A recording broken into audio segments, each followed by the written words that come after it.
All right, Joseph, I've been seeing you everywhere lately, but now we finally get to sit down. Season 3 of Power.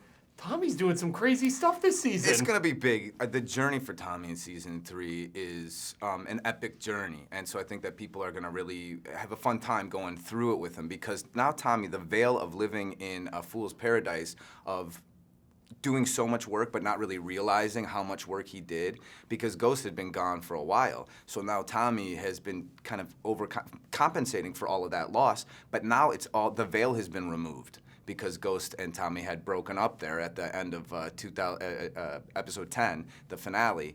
Now their worlds apart, and now Tommy sees, oh my gosh, I've been doing all this work, and so now the pressure is on him. So he has got pressure coming from all different areas. You mentioned the breakup, and it's funny because they're almost like a relationship. It's almost like this girlfriend-boyfriend relationship between the two of them.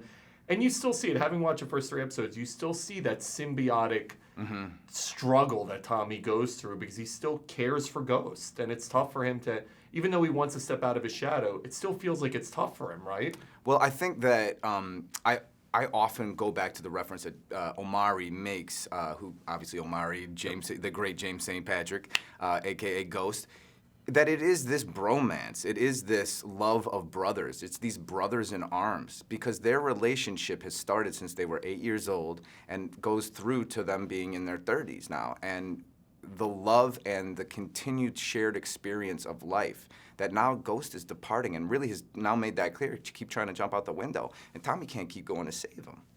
What do you think it is with Tommy internally that drives him? He knows he's doing wrong. He probably knows internally that, hey, I'm going to get caught. Something's going to happen here at some point. What do you think keeps driving him, even though he sees Ghost trying to get away from that life?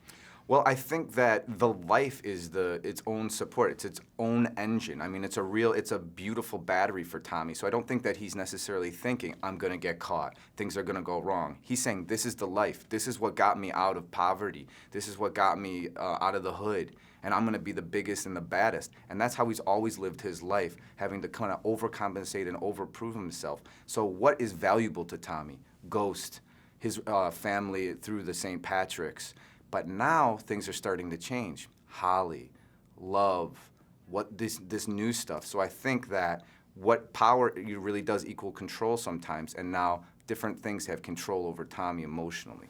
You mentioned Holly, and there's a scene there where you're playing video games. You're playing, I think it was like Call of Duty or something. You kind of see the breakdown with Tommy where he's still a big kid at heart, but he's running now a probably multi-million-dollar business. Easily. Talk to me about that dynamic, the separation of the big kid Tommy versus businessman Tommy. Well, I think that Tommy had the line in season 2 where he says, you know, listen, I don't want to talk about that shit. Just let's go back to your crib and play a couple rounds of Call of Duty. I gotta get my mind right.